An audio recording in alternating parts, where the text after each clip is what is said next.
This is a total nightmare. Guys, guess what? I paid $130 for my excess luggage. Delay yung flight namin ng 9:30. Oh my...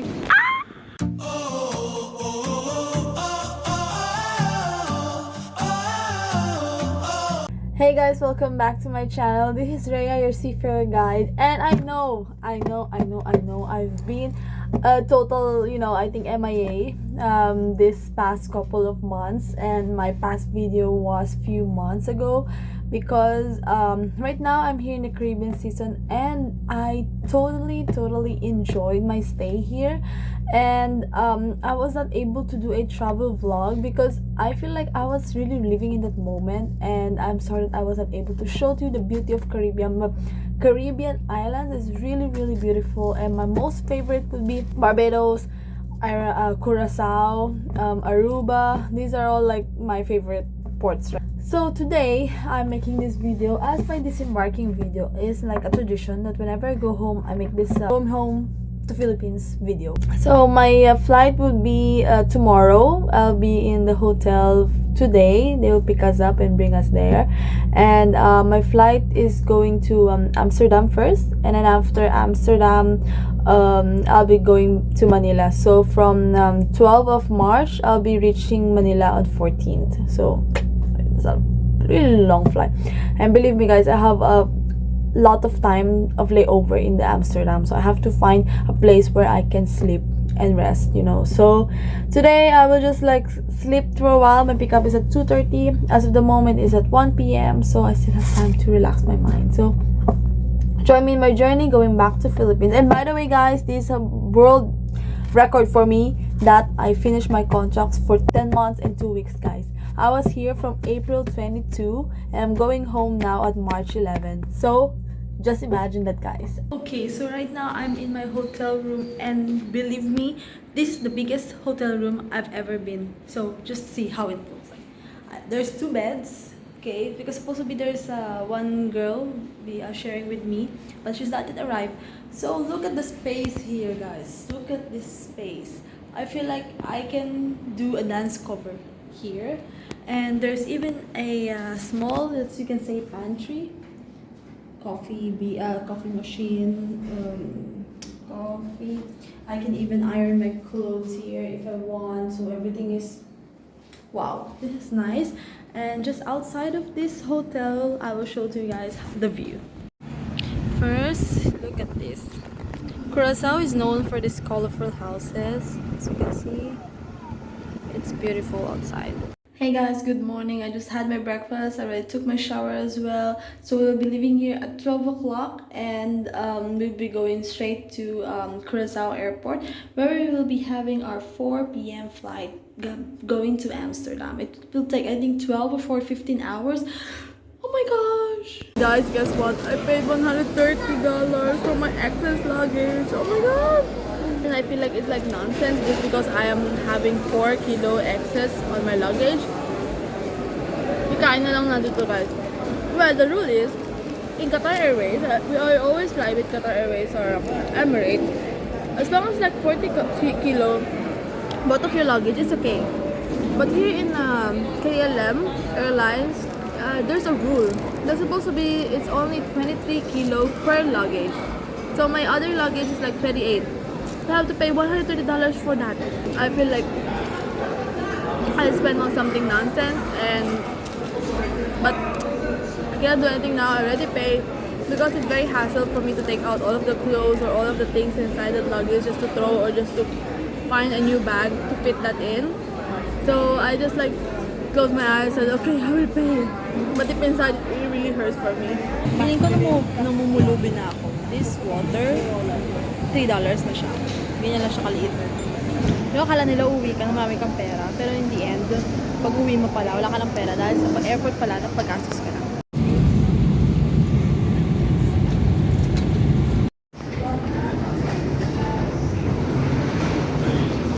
Alright, good morning everyone. I just arrived here in Amsterdam Airport. And as you can say, I'm amazed on how the airport is organized, and there's a lot of chairs, which is, I really want to sit down right now. And there's a lot of things to see. So currently it's actually 7:30 in the morning. And guess what? My flight is at 8 p.m. So I have like around 11 hours to wait here. So, oh my god, I don't know what to do. I don't know where to go at first. But now I really need to go to pee, and I will try my best to find something that can occupy my time here. Is the start of my 11 hours waiting time here in Amsterdam Airport. Okay, so nakahanap ako dito ng parang chair na pwede ka matulog. Ganyan siya, guys. Daming parang air sleeping pods dito sa Amsterdam Airport, but of course it will cost us money, which is parang na-feel bad akong gawin kasi nga nakabayad na ako ng excess baggage earlier, which is $130. So I feel like pag gumastos pa ako lalo, wala na akong mauwing pera, parang ganun. So dito muna tayo sa libre. Time check, alas 4 na. Ilang oras na kami nandito. Yung itsura ko haggard na. Ngayon, ikot-ikot muna ako. Hindi ko alam kung saan ako pupunta kasi naboboard na talaga ako mupo dun sa upuan. So at least ma-exercise man lang ako. Tingin-tingin lang ako ng mga kung ano-ano. And then after that, antay na naman. That's the life here. So,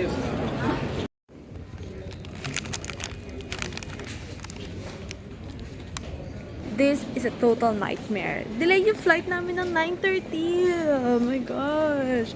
12 hours na ako nandito. Paikot-ikot lang ako. Hindi ko na alam gagawin ko, guys. I almost lose my mind. Hindi ko na alam gagawin ko. Ang dami ko na pala sa TikTok. Ang dami ko na na-scroll everything. And then still, flight is delayed. I mean, dahil delayed tayo, kuha tayo ng sample. Kain na yun natin.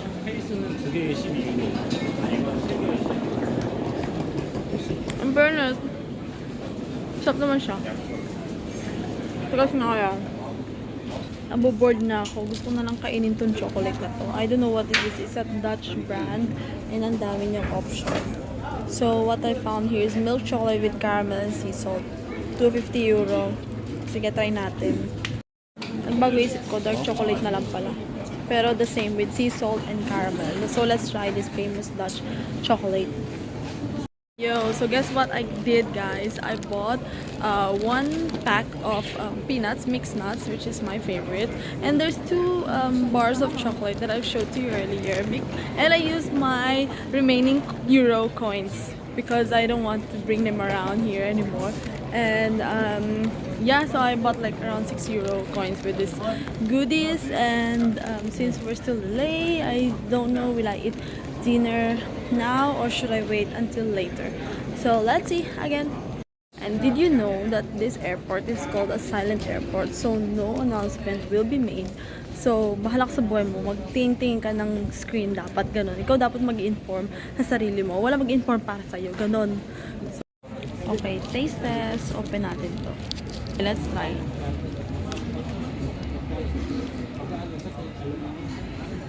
Ang laki niya per bar. Ang harap. So, okay lang may lasa niya. It's your typical dark chocolate with nougat and also there's a hint of sea salt. So, okay lang siya, masarap. I rated 8 out of 10. Ito yan, guys. Delayed ng 10 p.m. na. Delayed. Ayan na, finally, after pagdaanan tayo ng more than 12 hours, papunta na ako sa aeroplano, guys. And 10 p.m. na yung alis namin from na-delay siya ng 8 na 9:30 naging 10 na ulit. So, ang lamig-lamig ganyan. Nakipil ko yung labas. And, dadaan muna kami sa Taipei, which is, I'll be there, by the way, in 5 days from now. I'll be in Taipei. So, dadaan lang kami doon. I think it will be fueling and then after that, go back to Manila. Hindi ko alam kung makakarating ng Manila, so I hope it's not too late as well. So first time nangyari to kasi meron kaming stopover. Thank you, bye! Meron kaming stopover sa Taipei, which is probably, advance na papunta ko dito. Anyway, meron kaming stopover sa Taipei for 1 hour lang. Pinalabas pa kami ng airplane. And then after nun, pabalik kami and then go back to Manila. Wala yung sa ticket namin. And it was the first time nangyari sa akin to. So, it's so weird.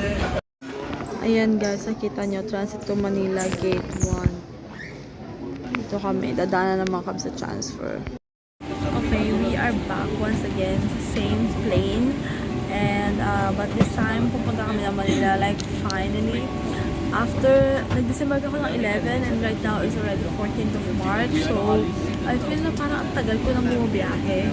And gusto ko na lang talaga maligo or gusto ko magpahinga kasi sobrang pagod na ako. And it will be, I think, a 2 hours flight only. And finally, I'll be home in Manila.